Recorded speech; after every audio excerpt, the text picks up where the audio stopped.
సవర్ణ దీర్ఘ సంధి ఆ, ఈ, ఉ, రు లకు అవే అచ్చులు పరమైతే దీర్ఘం ఏకాదేశంగా వస్తుంది. ఆ, ఈ, ఊరులకు సవర్ణాలు పరమైతే దీర్ఘం ఏకాదేశంగా వస్తుంది. సవర్ణాలు అనగా ఒకే రకమైన అచ్చులు. ఆ, ఈ, ఊ, రు అనేవి అచ్చులు అన్నమాట. ఈ అచ్చులకు అవే అచ్చులు పరమైన లేదంటే సవర్ణాలు పరమైన, సవర్ణాలు అనినా అచ్చులు అనినా ఒకటే. ఇక్కడ సవర్ణాలు అనగా ఆకి ఆకాని లేదంటే ఆ రెండవ ఆకాని పరమైతే రెండవ ఆనే ఏకాదేశంగా వస్తుంది, అంటే దీర్ఘాచ్చు. ఈకి ఈ కాని రెండవ ఈ కాని పరమైనప్పుడు ఈ వస్తుంది, ఇది దీర్ఘాచ్చు, అంటే వాటి దీర్ఘమే ఏకాదేశంగా వస్తుందన్నమాట. ఊకి ఊ పరమైతే ఊ, రూకి రూ పరమైతే రూ. ఇక్కడ హిమాలయం, హిమాలయాన్ని హిమాలయం అనే పదాన్ని విడదీస్తే హిమ ప్లస్ ఆలయం. హిమ పూర్వపదం యొక్క చివరి అచ్చు. హిమ దీన్ని పూర్వపదము, దీన్ని పరపదము అంటారు. ఈ పూర్వపదము యొక్క చివరి అచ్చు ఆ, పరపదము యొక్క మొదటి అచ్చుతో కలిసినప్పుడు ఆ ప్లస్ ఆ కలిస్తే ఆ, మా, మా అనే దానిలో ఆ అనే శబ్దం పలుకుతుంది. హిమాలయం, హిమ ప్లస్ ఆలయం. మహీంద్రుడు, మహి ప్లస్ ఇంద్రుడు. మహిలో పూర్వపదం చివరి అచ్చు ఈ, పరపదం యొక్క మొదటి అచ్చు ఈ ప్లస్ ఈ, హీ, మహీంద్రుడు, హీ అని దీర్ఘాచ్చు పలుకుతుందన్నమాట.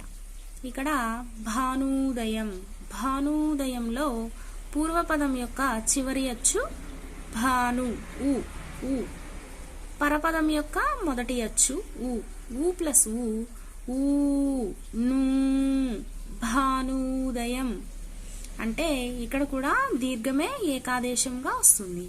ఇక్కడ మాతృణం, మాతృణం అనే పదంలో మాతృ ప్లస్ రుణం. మాతృ పూర్వపదం యొక్క చివరి అచ్చు రు, పరపదం యొక్క మొదటి అచ్చు రు.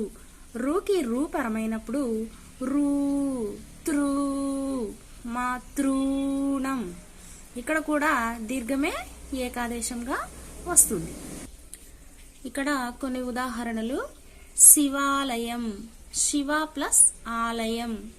పూర్వపదం యొక్క చివరి అచ్చు ఆ, పరపదం యొక్క మొదటి అచ్చు ఆకి ఆ పరమైనప్పుడు ఆ అని దీర్ఘాదేశం వస్తుందన్నమాట. శివాలయం. మునీంద్రుడు, ముని ప్లస్ ఇంద్రుడు.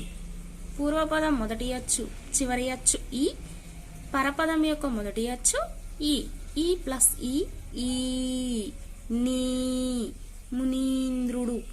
ఇక్కడ కవీశ్వరుడు, కవి ప్లస్ ఈశ్వరుడు.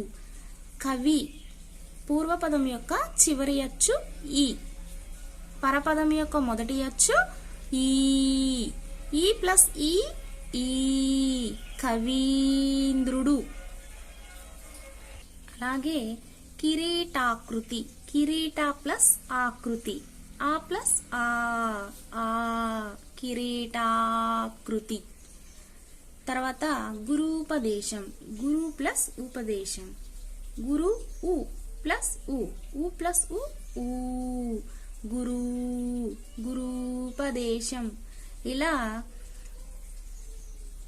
అచ్చులకు సవర్ణములకు అవే పరమైనప్పుడు వాటి దీర్ఘం ఏకాదేశంగా వస్తుంది. ఇలా దీర్ఘం ఏకాదేశంగా రావడాన్ని సవర్ణ దీర్ఘ సంధి అని అంటారు.